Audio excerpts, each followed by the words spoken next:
Okay, so here's my bit of a ridiculous rig, and I'll go into that. This is on the Moza Aircross2, and that's the Soligor lens. And this is a showcase so you can see what the device can do. This is one of the reasons why you would have a long zoom lens. I shot it in 60, and then you can just slow it down, and that's where you get somewhat stabilized footage like this. You'll see a lot of people do that, and while that's interesting, it's a cheat. But when you have shaky footage, what other choice have you got other than put it in DaVinci Resolve and lock it down through stabilizing? Here I added just a little bit of sharpening through DaVinci as well. Here's a elusive kitty cat, and so I'm showing this is the raw footage. This is what the lens is seeing at that time. And you can see the stabilization. When you've got a long zoom, it is hard to get really stabilized footage on a stabilizer. So tripod is the way to go. Or throw it in DaVinci Resolve like this, and you lock it down. Now here I didn't lock it down completely. I did allow some movement, so it's just stabilized. And then the longer shot, and color graded, of course.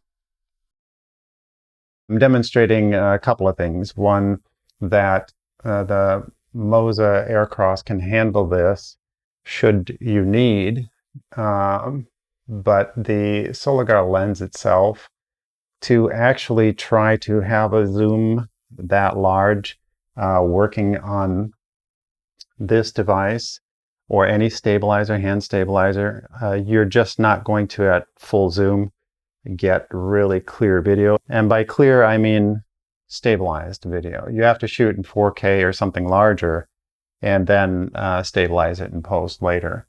It just goes to show that the Moza Aircross2 can do what we need to do. So I've got it on the really slow setting. We've got about 3% on its movement. So if I ramp that up by turning up the dial, we'll show you that it will move, and it will move it faster. And this is now set at 96. So it does have the ability to do that and handle it pretty well. I mean, it's not even taking you don't hear the motors grinding, or you don't hear them whirring to where it's actually showing a heavy load on them. And but this is a lot of extra weight. And I also have the small rig clamp that holds extra weights on here as well. So we've got a good set of weight on this, including the Rode Wireless Go. All that is being handled really well on the Moza Aircross2. So I'm just pointing that out at this moment. This heavy lens I got for $19 on eBay. It's actually pretty good steel as far as the videos that I did catch. So if you take a look at some of the shots that I've got here, you can see how the Pelican, the slow motion, everything else with the Blackmagic design, that was all shot on tripod. You simply just can't get that long the zoom and get any stabilization on anything but the tripod. Thing that I found was that when you shoot it at 160, you get your sharpest images, meaning 80 up to 160. Once you start shooting it up toward the 160 to 200 millimeter range, it gets a bit softer. Now, some people like that. I generally don't. And I generally do not care for all the comments that you'll hear about people talking about, well, I like the lens that gives a specific character. And I always thought that was like a pretentious, artsy mentality that showed elitism for people who simply didn't have the money to buy the expensive stuff.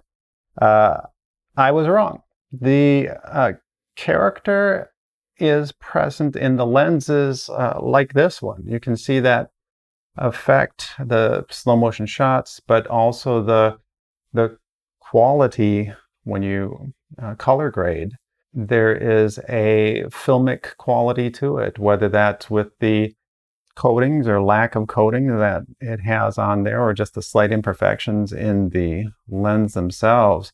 It produces a really beautiful picture. So I can just say that when I adjusted contrast, I put contrast, I just ramped it up a little bit. It brings that out, and it brings out a particular character that my sharp lenses don't quite get.